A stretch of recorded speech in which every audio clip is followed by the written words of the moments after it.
Isang shooting incident ang naganap na nakuhanan habang naka-live sa Facebook ang biktima sa Taytay Rizal kahapon ng hapon. I can tell we need to talk about things. The cold truth. Ang biktima ay nakilalang si Paloma Jovellanos, isang babae na nagtitinda sa labas at kasalukuyang naka-live sa Facebook noong mangyari ang insidente. Ayon sa mga unang ulat at pahayag mula sa mga awtoridad, si Paloma ay nasa labas ng kanyang tindahan at bigla siyang nilapitan ng hindi pa nakikilalang suspek at sa hindi inaasahang sandali ay binaril siya ng nasabing suspect habang ito'y naka-live. Kitang-kita sa video ang nasabing pamamaril. Ang mga nakasaksi sa pangyayari ay agad na humingi ng tulong at tumawag sa mga pulis at mga medical responders.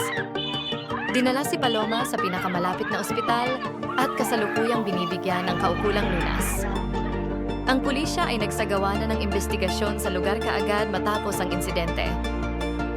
Ang kuha sa CCTV at mga video mula sa mga nakapaligid ay kasalukuyang sinusuri upang matukoy kung sino ang suspek at ano ang posibleng motibo sa pagbaril.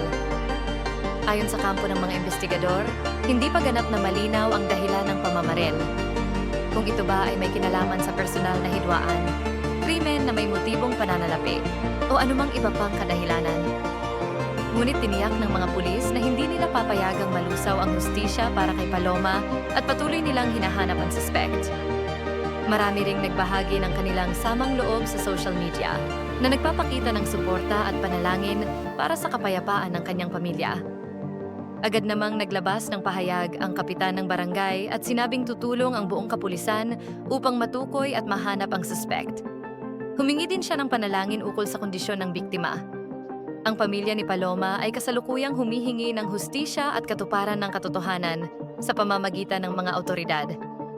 Ang PNP at mga lokal na pulis ay nagtutulungan upang matiyak na ang mga suspek ay makakaharap ang batas at mananagot sa kanilang ginawa. Ito ay paalala na ang karahasan ay walang pinipiling oras, lugar o taong nasasaktan.